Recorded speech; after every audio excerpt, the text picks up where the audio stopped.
तो बहुत जरूरी है सज्जन सांगत्य। और यूनिवर्स, मास्टर, नेचर, जो भी बोलो, जब आप पूरे दिल से बांटते हो तो आपको और देता है, और देता है। अब मैं ये कहूं कि मैं तो थक गई हूँ, नहीं, क्यों थक गई हूँ? सर ने ये सिखाया ही नहीं। सर ने कहा भीष्म पितामह ने तीरों की शैया पर लेटे हुए ज्ञान दिया। तो कैसी भी आपकी हालत हो, आपको हमेशा आगे बढ़ते रहना है, पैर पीछे नहीं करना है। जो भी मौका मिले उसका फायदा उठाओ। तो अब आज संडे का मौका था और मैं, और कुछ करना भी नहीं है, घर में ही बैठी हूँ। कुछ ये भी नहीं कि कोई बहुत मेहनत करनी है, लॉग इन करके बैठना है, इससे ज्यादा तो कुछ है ही नहीं है। तो इतना कंफर्ट है, तो फिर क्यों नहीं कर सकते? कर सकते हैं। और उससे मेरे ही फायदा होता है, मेरी खुद की ग्रोथ होती है बहुत। नए नए इंसाइट्स आते हैं, नई नई चीजें समझ में आती हैं। और यही मैं सेशंस लेने बंद कर दूं तो मेरी भी ग्रोथ रुक जाएगी। हाँ, वो महेश जी बोलते हैं ना, सुबह लेते हैं तो बोले ये मैं पढ़ रहा हूँ, मुझे पूरा समझ में आ रहा है, आप लोग को आया चाहे नहीं आए, मेरी पूरी हो रही है, मुझे एक एक यस, शब्द समझ में आ रहा है। यस।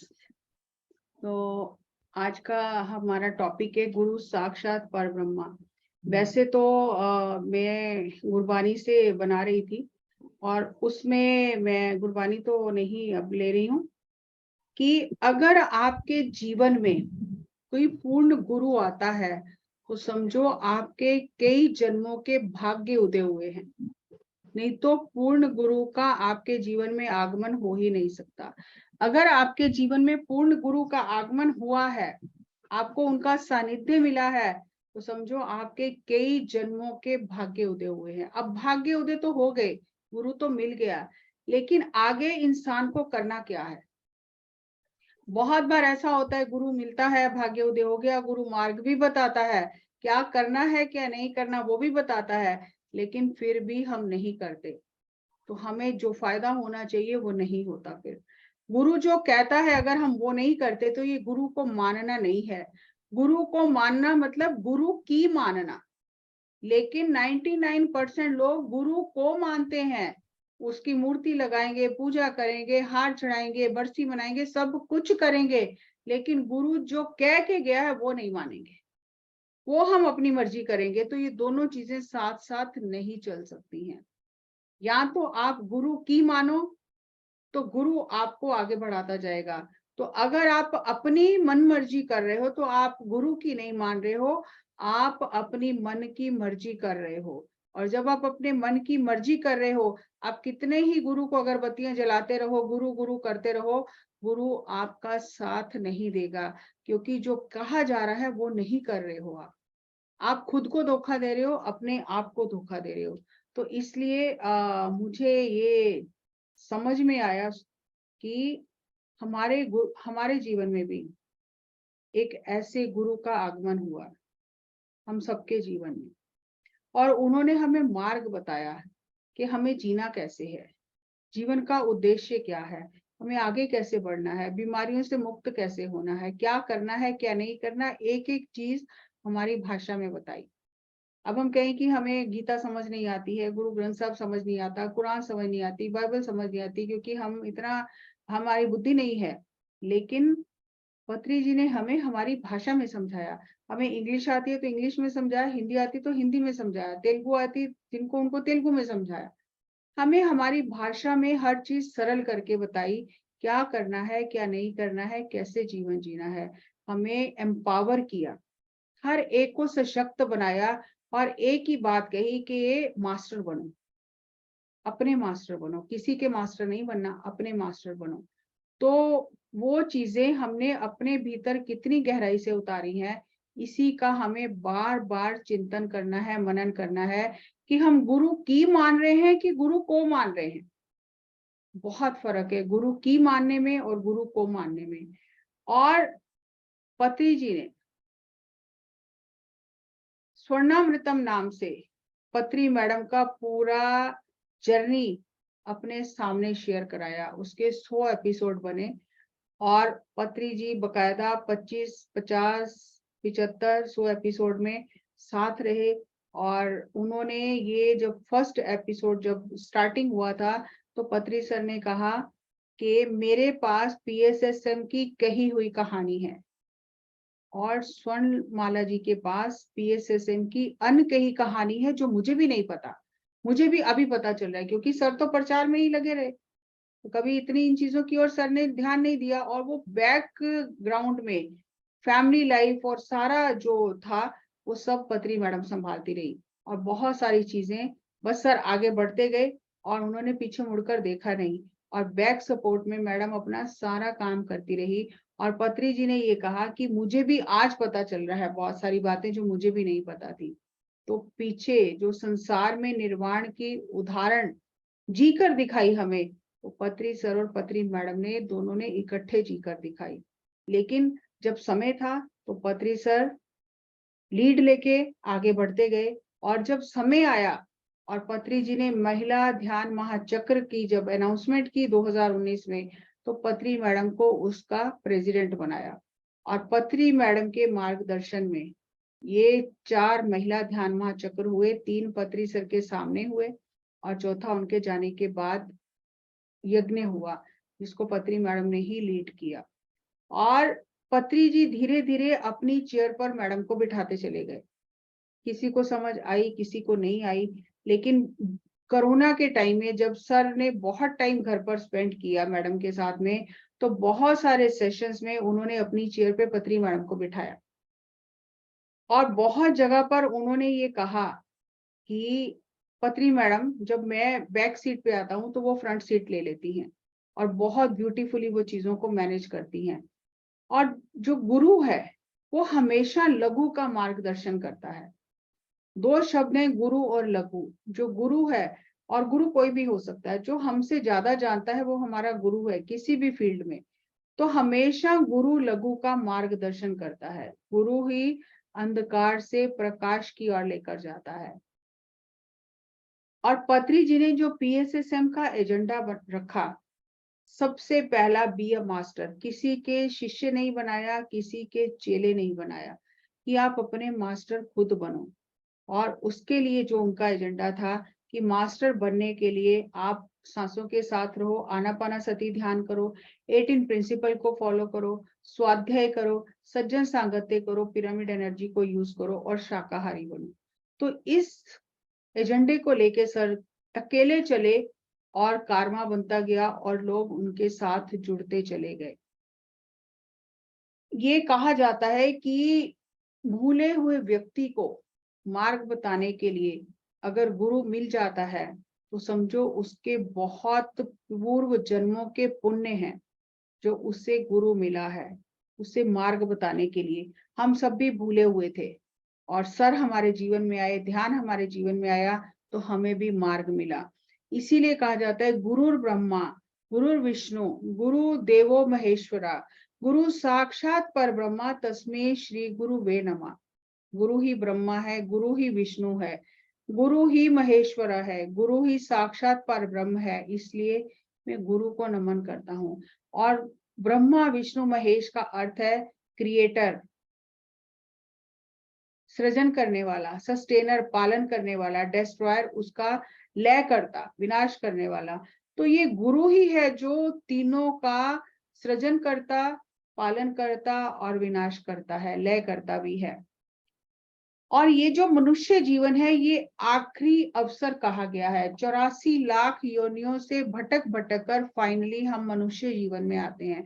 उसमें भी कई हम जन्म लेते हैं, हजार लगभग एक आत्मा 400 से 1000 जन्म तक लेती है, और तब वो अपने उस स्थिति को, अपने दिव्य जो उसका रूप है, जो उसकी दिव्यता है, उसको जान पाती है।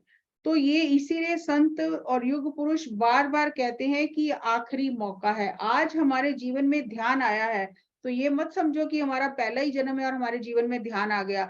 पता नहीं किसी की 500 जन्मों की यात्रा होगी, 600 की होगी, किसी की 800 जन्मों की यात्रा होगी। अपनी आत्मा के आखिरी पड़ाव में हमारे जीवन में ध्यान आता है, उसके बाद भी कुछ जन्म लग जाते हैं। तो इसीलिए जो योगी हर समय जागरूक रहता है कि कहीं मैं ये मौका चूक ना जाऊं। ये ऐसा ही है जैसे आप सीढ़ी के अब आखिरी पायदान पर हो, अब इस आखिरी पायदान से अगर पैर फिसल गया तो बहुत लंबी यात्रा हो जाएगी। कोई व्यक्ति ऊपर से गिरता है ना तो उसे चोट भी ज्यादा लगती है, तो उसे उठने में बहुत टाइम लगता है। ये जो यात्रा है आत्मा की, हमारे जीवन में गुरु का आना और ध्यान का आना, ये समझ लो हम अपनी यात्रा के अंतिम पड़ाव पर हैं। यहाँ से अगर हम चूक गए, हमें अगर गुरु की कही हुई बात का पालन नहीं किया, नहीं समझा, गुरु के वचनों का पालन नहीं किया, उसके बताए मार्ग का पालन नहीं किया, तो यहाँ से चूकने के बाद बहुत लंबी यात्रा हो जाएगी। और एक बार बहुत सारे हम लोग सर के साथ बैठे थे, तो सर से पूछा कि कुछ लोग पीएसएसएम छोड़कर चले जाते हैं और फिर जब वो कुछ सालों बाद, कुछ समय बाद फिर वापस आ जाते हैं, ज्वाइन कर लेते हैं दोबारा से। बाहर जाके पहले तो वो बातें भी बहुत गलत करते हैं और फिर जब वो आ जाते हैं वापस, तो आप उनका इतना सम्मान करते हो, वापसी उनको अपने साथ बिठा लेते हो स्टेज पे और उनको पूरा सम्मान देते हो। तो हमें ये समझ नहीं आता कि ये बंदा तो इतना काम खराब करके आया है, उसको फिर आपने अपने बाजू में बिठा लिया है। तो हमें ये समझ नहीं आती है। तो सर ने कहा कि जो व्यक्ति भूलकर घर से दूर चला गया, वो वापस घर आया है। और जब वो वापस घर आया तो मैं उसे बहुत सम्मान से देखकर अपने पास बिठाता हूँ। लेकिन आत्मा की यात्रा में वो जो छोड़कर गया और वो अब दोबारा वापस आया है, देखने में आपको लग रहा है मैंने उसे साथ बिठाया, उसे बहुत प्यार कर रहा हूँ, सम्मान दे रहा हूँ, लेकिन आत्मा की यात्रा में वो जो लाइन बनी हुई है, जो आत्माएं आगे बढ़ी है, उसमें वो आखिरी आखिरी में उसे फिर मेहनत करके वापस वो अपनी स्थिति को पुनः प्राप्त करना होता है। उसके लिए बहुत मेहनत करनी पड़ती है। लेकिन ये बातें आपको ऊपर से देखने में समझ नहीं आएंगी। आपको लगेगा सर तो इतना सम्मान कर रहे हैं, ये तो व्यक्ति इतना गलत करके आया, फिर भी इसका सम्मान कर रहे हैं, क्योंकि उन्हें पता है ये भूला हुआ वापिस आया है। तो इसीलिए कहते हैं कि मनुष्य जीवन आखिरी मौका है। अब यहाँ पर बहुत गहरे सूत्र हैं जिनके बारे में मैं बात करने जा रही हूँ, जो गुरबानी में और ग्रंथों में बताए गए हैं कि जब आपको अपने जीवन काल में किसी गुरु का सानिध्य प्राप्त होता है, तो आपके ऊपर उस गुरु के नाम की एक निशानी, एक स्टैंप लग जाती है कि आप उसकी छत्र छाया के अंदर उसके बताए मार्ग पर चल रहे हो। जैसे हम वोट डालने जाते हैं तो हमारी उंगली पर निशान लगा दिया जाता है और वो जो निशान लगता है वो पता चल जाता है कि ये व्यक्ति वोट डाल चुका है, हम दोबारा फिर वोट नहीं डाल सकते। इसी तरह कबीर जी कहते हैं कि मेरे मस्तक पर निशान लग गया है और मैं जब जाऊंगा परमात्मा के घर में, तो वो निशान देखकर वो पहचान जाएगा कि ये मेरा अपना है। तो इसी तरह जब कोई अपने जीवन काल में किसी गुरु के सानिध्य में आ जाता है, तो वो गुरु का निशान लग जाता है उसकी आत्मा के ऊपर। और जब वो ये धरती छोड़कर, ये शरीर छोड़कर जाता है, तो उसे अपने गुरु का सामना करना पड़ता है, उसे वह गुरु ही मिलते हैं। और ये मैं एक एक्सपीरियंस यहाँ पर अपना शेयर करूंगी, जो मुझे ये बात करने के लिए हिम्मत आई, क्योंकि ये बातें बहुत गहरी हैं। कि मैं जब अपने पहले गुरु जो थे, हमारे रिश्तेदार भी थे, उनके साथ में मैंने जीवन के 25 साल बिताए, सेवा की, साधना की, ध्यान किया, सब कुछ किया। और एक बार मैंने सपने में देखा कि मैंने शरीर छोड़ दिया है और मुझे लेकर जा रहे हैं। और जब मुझे लेकर जा रहे हैं ऊपर वर्ड्स में, तो मुझे यही जो बैकग्राउंड में हमने धरती पर सुना होता है, ये चीजें हमें वहां भी याद आ जाती हैं। तो मुझे लगा, कहते हैं यहाँ पर धर्मराज हिसाब किताब करता है, तो अब मेरा भी हिसाब किताब होगा। तो मेरे को उस समय ये लगा मैंने तो कोई अच्छा काम ही नहीं किया, तो मेरा हिसाब किताब तो सारा गलत ही होगा। तो पता नहीं मुझे क्या सजा मिलेगी, क्या कहेंगे, ये मेरा तो सारा हिसाब किताब गलत होगा, मैंने तो कोई अच्छा काम अभी तक किया नहीं है। तो मैं मन में सोच रही हूँ कि जब ये मुझे धर्मराज के पास लेकर जाएंगे, तो मैं अपने गुरु का नाम लूंगी कि भी मैंने उनकी संगत की है, मुझे छोड़ दो।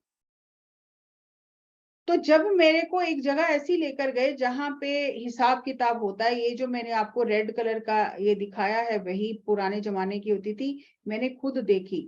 और जब मैं देखा, वहां पे पड़ी हुई थी, तो उन्होंने एक निकाली और कहा ये इसका हिसाब किताब है। तो तभी वहां उस हिसाब किताब देखने के लिए वहां धर्मराज कोई नहीं था, वहां मेरे गुरु बैठे थे, जिन्हें हम गुरु मानते थे। तो मैं इतना डर गई कि इन्हें तो पता ही है मैंने कुछ अच्छा काम नहीं किया। अब ये हिसाब किताब करेंगे तो इनसे मैं क्या कहूंगी? धर्मराज को तो कह सकती हूँ कि मैंने मेरे गुरु के सानिध्य में हूँ, गुरु का वास्ता दे सकती हूँ। अब इन्हें क्या कहूंगी? तो मुझे उस समय आवाज आई, क्योंकि तुम्हारे ऊपर इनका निशान लगा है, तुम्हारा हिसाब किताब ये करेंगे, कोई और नहीं करेगा। तो मैं इतना सपने में रोई कि मुझे छोड़ दो, मैंने कोई भी अच्छा काम नहीं किया, एक बार मुझे धरती पर जाने दो, मैं अच्छा काम करके वापिस आऊंगी। तो जो गुरु जी थे उन्होंने मेरा खाता खोला, एक एक पेज खोल रहे हैं और मेरी तरफ देख रहे हैं कि ये क्या किया, ये क्या किया, ये क्या किया। और मैं इतना डर रही हूँ, और डर के मारे मेरी आंख खुल गई। आखिरी उन्होंने किताब बंद की और कहा, जा अच्छे काम करके आना। वो इतना सजीव सपना था कि मेरी आंखें खुल गई, और मैं डर के मारे उठकर बैठ गई कि ये क्या देखा है मैंने। तो समझ में आ गया कि जब कोई किसी गुरु के सानिध्य में होता है तो उससे गुरु का ही सामना करना पड़ता है शरीर छोड़ने के बाद। तो ये आज अगर हम पत्री जी हमारे जीवन में आए, पत्री जी से हमने ध्यान सीखा, 18 प्रिंसिपल्स हमें उन्होंने सिखाए। अब जब हम धरती छोड़कर जाएंगे तो हमें वहां पे पत्री जी ही दिखाई देंगे। और अगर हमने उनके प्रिंसिपल्स को फॉलो नहीं किया, उनके बताए मार्ग पर नहीं चले, तो हम आंख नहीं मिला पाएंगे। फिर हम शर्मसार हो जाएंगे वहां पर जाकर कि तब वो हमारी और इस तरह देखेंगे कि मैंने क्या सिखाया था, तुम क्या करके आए हो। तो इसलिए अगर हमने गुरु की नहीं मानी तो फिर हम उनसे आंख नहीं मिला पाएंगे। जो रास्ता पत्री जी बताकर गए हैं, हमें उसी रास्ते पर चलना है। और अगर मैं खोल कर बताऊं तो कोई भी ऐसा सेशन नहीं है, कोई ऐसा व्यक्ति नहीं है जो ये बता दे कि उसने पत्री जी को ये कहा हो कि मैं इतने टाइम से ध्यान कर रहा हूं, मेरी ये प्रॉब्लम सॉल्व नहीं हो रही, मुझे कोई दूसरा मार्ग बताओ।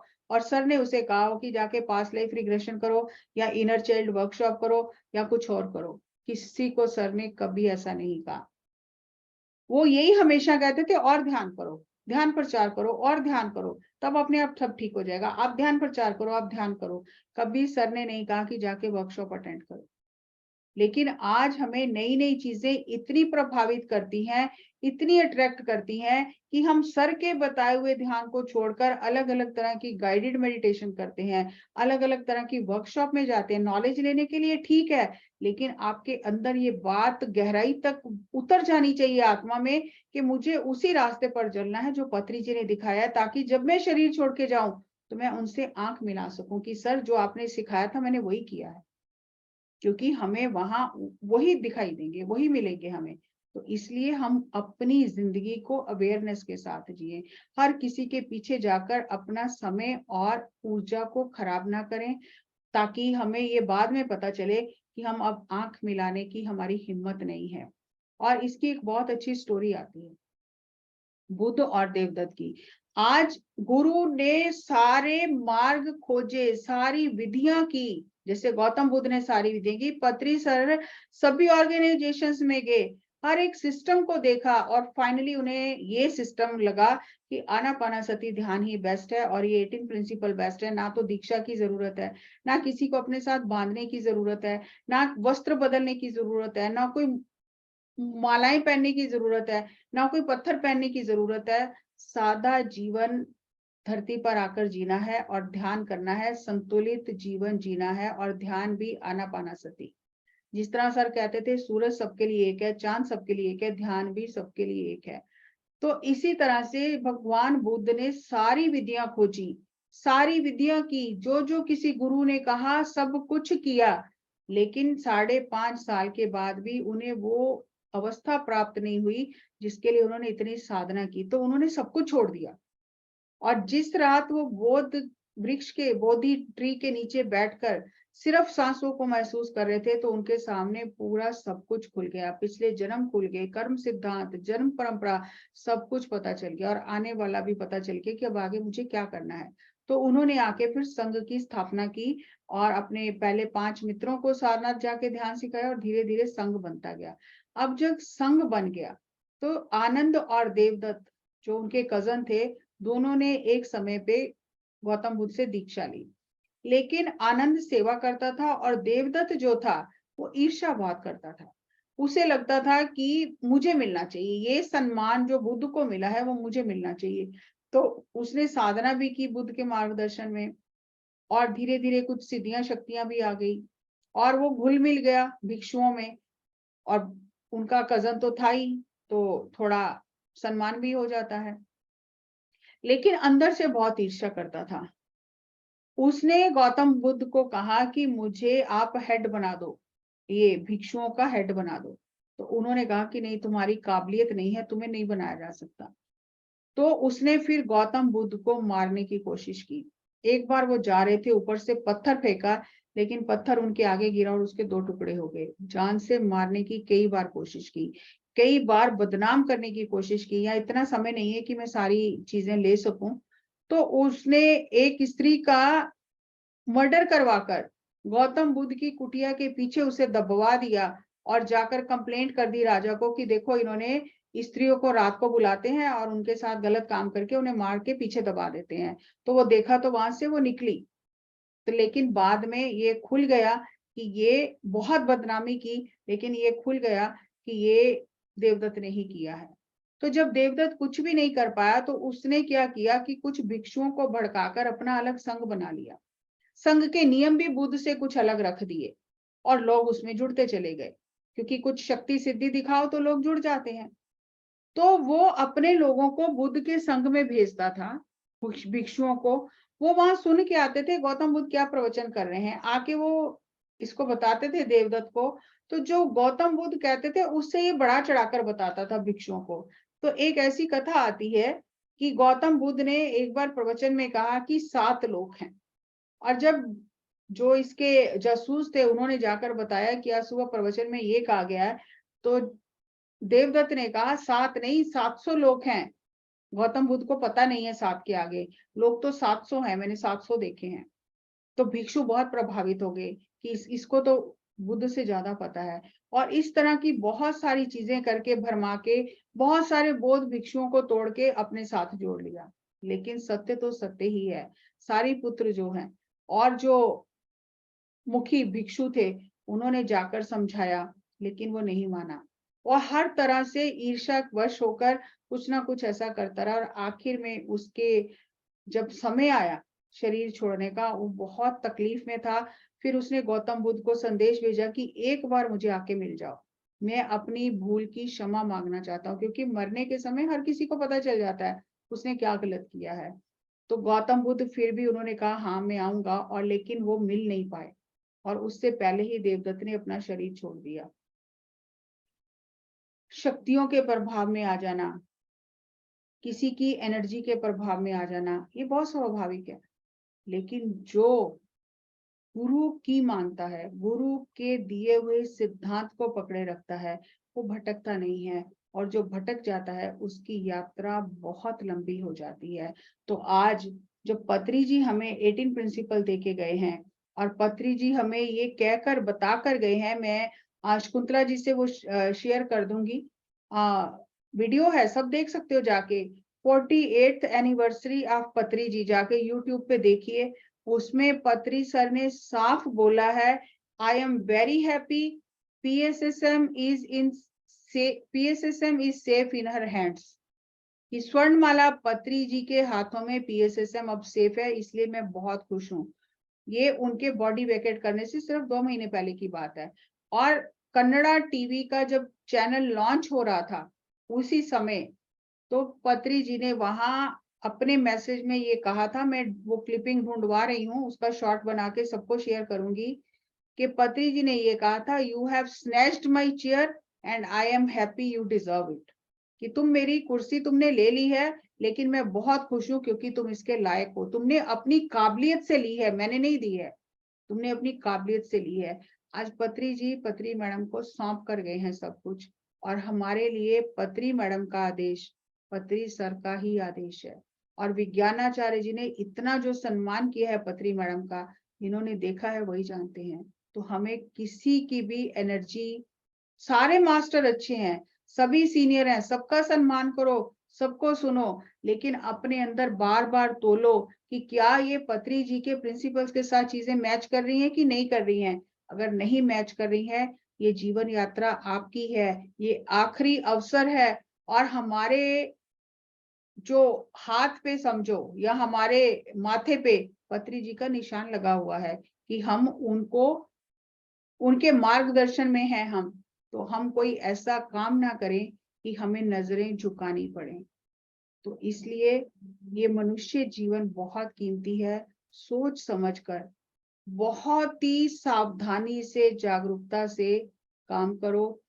कहीं भटकने की जरूरत नहीं है। सर हमें हाईवे बनाकर देकर गए हैं, उस हाईवे पर अब हमें चलना है। अगर हम हाईवे छोड़कर स्लिप रोड लेंगे तो फिर हमारी यात्रा लंबी हो जाएगी। नई नई चीजें बहुत आकर्षित करती हैं। चक्रा ध्यान कर लो, हीलिंग करा लो, मार्गदर्शन कर लो, पूरी पूरी रात गुड़ाकेशा मेडिटेशन कर लो, कुछ भी गलत नहीं मैं कह रही हूँ। लेकिन आप ये देखो कि क्या पत्री सर ने ऐसा कहा है? पत्री सर ने कहा है संतुलित जीवन जियो, पल पल जीवन का आनंद से जियो। जीवन एक उत्सव है, तो उत्सव की तरह उसे जियो। और पत्री जी के आदेशों का, उनके जो प्रिंसिपल्स बनाए हैं, अगर हम उन्हें फॉलो करेंगे तो जब हम शरीर छोड़ेंगे तो हमें खुशी होगी कि हमने अपना असाइनमेंट पूरा किया।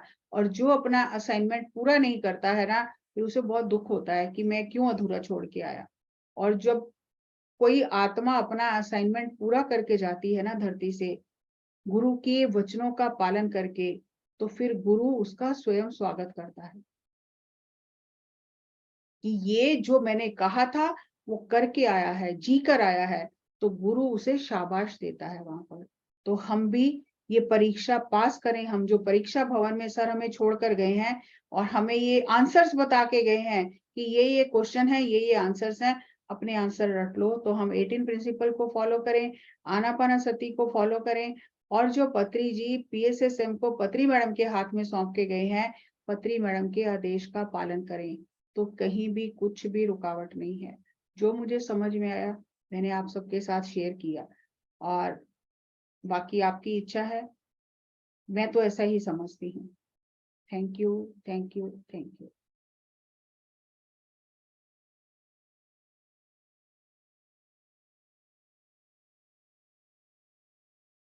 यस मैडम, जो भी मैडम जी ने बताया उसके बारे में किसी को कुछ बात करनी है तो कर सकते हैं आप।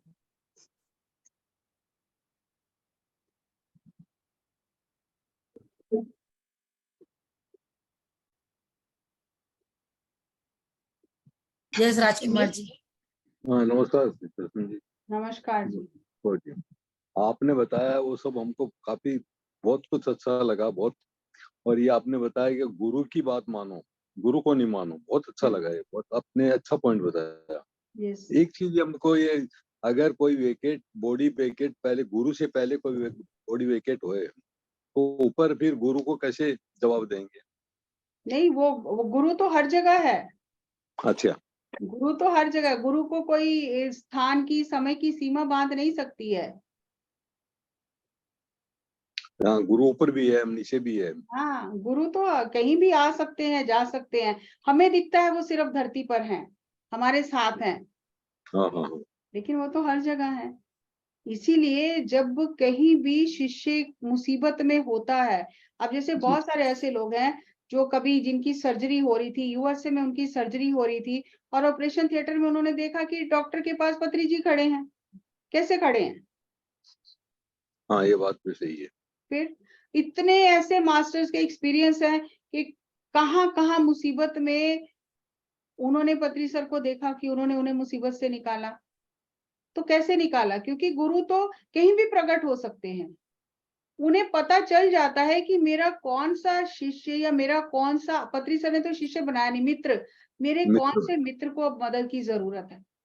वो तार जुड़ी होती है गुरु से। और मैं इतनी हैरान हूं, मैं जो आपको अपना एक्सपीरियंस बता रही हूँ, जब भी हम कोई मीटिंग करके निकलते थे, कहीं भी किसी से मीटिंग करने गए हम किसी प्रोजेक्ट के लिए, जैसे ही हम मीटिंग करके उस रूम से बाहर आके गाड़ी में बैठते थे, उसी समय पत्री सर का फोन आ जाता था, क्या चल रहा है। हम इतना हैरान हो जाते थे, सर आपको कैसे पता चल गया हमारी मीटिंग खत्म हो गई? मीटिंग के बीच में भी तो फोन आ सकता है। लेकिन नहीं, मीटिंग करके निकलते थे, सर का फोन आ जाता था, क्या है, क्या चल रहा है। तो हम हैरान हो जाते थे, सर आपको कैसे पता चल जाता है कि हमारी मीटिंग ओवर हो गई है? और यही बात वृंदावन के टाइम पे मैंने बहुत बार ये देखा। जैसे ही मैं विज्ञानाचार्य जी से मीटिंग करके आके गाड़ी में बैठती थी, पत्री मैडम का फोन आ जाता था, क्या हुआ। इतनी हैरानी होती है। और मैंने एक बार पत्री मैडम को फोन किया किसी काम के लिए, और मैंने कहा मैडम कैसे आप ये चीजें आपको पता चल जाती? कह रही मुझे क्या पता चलता है? तो मैंने कहा मैडम हम यहाँ सोचते हैं, आपको वहां पता चल जाता है, आप फोन कर देते हो पत्री सर की तरह। तो मैडम ने मुझे कहा हम देख रहे हैं, हम सब देख रहे हैं। मैं इतनी हैरान हो गई। और मैंने फिर जब दोबारा मैडम से बात की, मैंने कहा मैडम उस दिन की बात मेरे अंदर इतनी उतर गई है, आप कभी भी ये नहीं बोलते हो कि हम देख रहे हैं। अगर मैं कोई भी बात होती तो कहना मुझे पता है, मैं देख रही हूँ, हम कभी नहीं बोलते हो।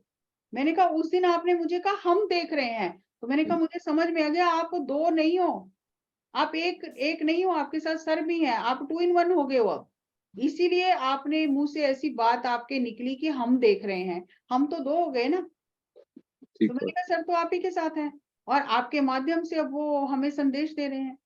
मैंने कहा मैं 12 साल आपसे बात कर रही हूँ, इतनी बार आपने कभी नहीं कहा हम देख रहे हैं, मैं हम कर रहे हैं, हमेशा ये कहते हो, मैं ये कह रही हूँ। लेकिन उस दिन आपने मुझे कहा हम देख रहे हैं सब। तो वही बात है कि समझने की बात है कि समझ गुरु की माननी है। गुरु को मानने से कुछ नहीं होता, गुरु की मानने से होता है जो भी होता सही बात। Thank you. है। थैंक यू जी। यस नमस्ते मैम। यस, रुक्मणी जी बात करिए। आज मैम रंजना आपने ने सुबह सेशन में गाया था, क्या? पंजाबी सेशन में कबीर दोहे भजन गाए थे। हाँ, रुक्मणी जी कुछ बात करेंगी, बोलिए।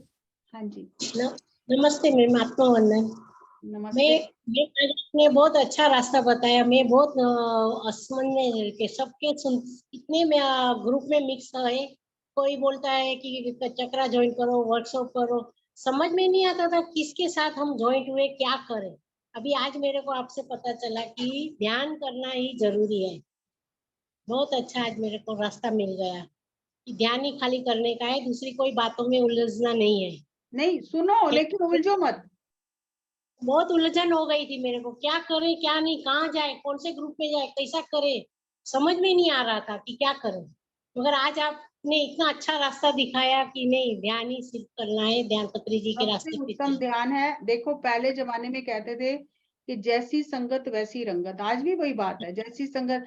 लेकिन हैरानी की बात यह है कि आज हमें संगत के लिए लोग नहीं ढूंढने हैं। आज हाँ आप किसी भी जूम में चले जाओ, वो संगत है। और अगर आप किसी ऐसे जूम में चले गए जहां पर नेगेटिव बातें हो रही, ये सब हो रहा है, तो घर बैठे बैठे हम अपने कर्म खराब कर लेते हैं। जितनी सही साधना है। किया उसको वही खत्म कर लेते हैं। जब पत्री जी ने कहा no complaints, no judgement, non violence, non killing and meditation, तो हमें जो वो प्रिंसिपल बता के गए हैं उनको फॉलो करना है। सही है। कोई 18 जो है वो पहला पढ़ा था, अभी ध्यान नहीं है, वापस में 18 हाँ, मैं प्रिंसिपल भेज दूंगी। 18 प्रिंसिपल का प्रिंट आउट लेके अपने सामने लगा के रखो। और मैं भी कोई बात कर रही हूँ ना, मैं भी कुछ बता रही हूँ, तो देखो कि ये बातें मैच करती हैं कि नहीं करती हैं। शुरू शुरू में हमें बहुत कंफ्यूजन होता था, जब दिल्ली में सर ने सेंटर शुरू कराया था, तो बहुत सारे मास्टर साउथ से आते थे, ये वर्कशॉप करो, ये वर्क, हम तो नए नए थे, हमें समझ नहीं आती थी, जैसे आप कह रहे हो, ये वर्कशॉप करो, ये पेड वर्कशॉप रखेंगे, खाने का इंतजाम रखेंगे, ये करेंगे। तो हमें लगता था सर तो कहते हैं कि फ्री है, और ये कह रहे हैं कि लोगों से पैसा मांगो और खाना देंगे और सारा दिन का वर्कशॉप रखेंगे। तो बड़ी कंफ्यूजन होती थी। तो एक बार जब सर दिल्ली आए तो हमने सर से पूछा कि सर हमें समझ नहीं आती है, इतने सीनियर मास्टर्स हैं जो आके ये कहते हैं कि पैसे लो और वर्कशॉप रखो, और आप कहते हो कि फ्री है, तो हमें समझ नहीं आती हम क्या करें, और हम उन्हें जवाब भी नहीं दे सकते। तो पत्री सर ने उस समय हमें यही कहा था, 18 प्रिंसिपल को सामने रखो। 18 प्रिंसिपल में जो चीज नहीं है उसको वो मत नहीं करो, कर। चाहे वो कोई भी है। हाथ जोड़ दो कि ये 18 प्रिंसिपल में नहीं है। हम आपकी रिस्पेक्ट करते हैं, लेकिन आप जो बता रहे हो वो 18 प्रिंसिपल में नहीं है, हम तो 18 प्रिंसिपल को फॉलो करते हैं। तो किसी से डरने की जरूरत नहीं है। कि हम, क्या होता है ना, हमें कोई कहता है ना मैं 20 साल से पत्री सर के साथ हूँ, मुझे तो अभी 2 महीने हुए हैं तो मैं डर जाती हूँ। यस, यही होता था हमारा। सर ने ये कहा कि ये आप 18 प्रिंसिपल को सामने रखो, जो चीज 18 प्रिंसिपल में नहीं है वहां से हट जाओ। Thank you very much. बहुत आज बहुत ही अच्छा था, बहुत ही अच्छा, आज अच्छा, मेरे को उलझन मेरी सारी खत्म हो गई। और मैंने थैंक यू। बहुत इस टॉपिक को लेने के लिए मैंने बहुत सोचा, बहुत हिम्मत की कि लोग इसे ले भी पाएंगे कि नहीं। लेकिन बहुत नहीं, अच्छा लगा कि आपको अच्छा लगा। Thank you. सही रास्ता मिला, बस आज से मेरे को सही रास्ता मिला। थैंक यू मैम, थैंक एकदम आपका आभार। Thank thank you. यू। हाँ जी शकुंतला जी, समय हो गया। हाँ, समय हो गया मैडम। हाँ ठीक जी, है, हाँ जी। मिलते हैं बाद में। यस। हम सभी एंड करेंगे और सभी मैडम जी के लिए, पत्री सर की